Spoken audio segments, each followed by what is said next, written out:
வெளியில் அமைதி இருக்கலாம், ஆனால் உங்கள் உள்ளுக்குள்ளேயும் நீங்கள் அமைதியாக இருக்கிறீங்களா? அமைதி அப்படிங்கிறது உங்களை குணமாக்கக்கூடியது, ஆனால் அடக்கி வைக்கிறது அப்படிங்கிறது உங்களை மெதுவாக அழிக்கக்கூடியது. அமைதினா மனசு லேசாக இருக்கும், அடக்கி வைக்கிறது அப்படின்னா நெஞ்சுக்குள்ள பாரமாக.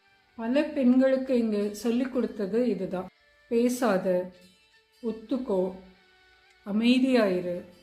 கிடைச்ச வாழ்க்கையை தக்க வச்சுக்கிறதுக்காக அடக்கி இருக்கிறது அமைதி அப்படின்னு நினைச்சோம். ஒரே ஒரு கேள்வி உங்களையே கேட்டு பாருங்க: நீங்க அமைதியா இருந்த பிறகு உங்களுக்கு நிம்மதியா இருக்கா, இல்லை வெறுமையா இருக்கா? நிம்மதியா இருந்தா அது அமைதி, வெறுமையா இருந்தா அது அடக்கி வச்சிருந்ததோட வலி. உங்க மௌனம் அமைதியை கொடுக்காது. நீங்க பேசுறது தவறு கிடையாது.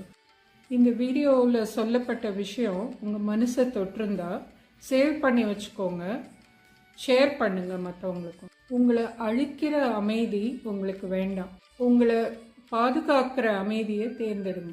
நீங்கள் வாய் விட்டு தைரியமாக பேச ஒரு பாதுகாப்பான இடம் வேணும்னா என்னோட ஒரு 20 நிமிஷம் இலவச உரையாடலுக்கு பதிவு பண்ணிக்கோங்க. அதுக்கான லிங்க்கு இந்த வீடியோவோட டிஸ்கிரிப்ஷனில்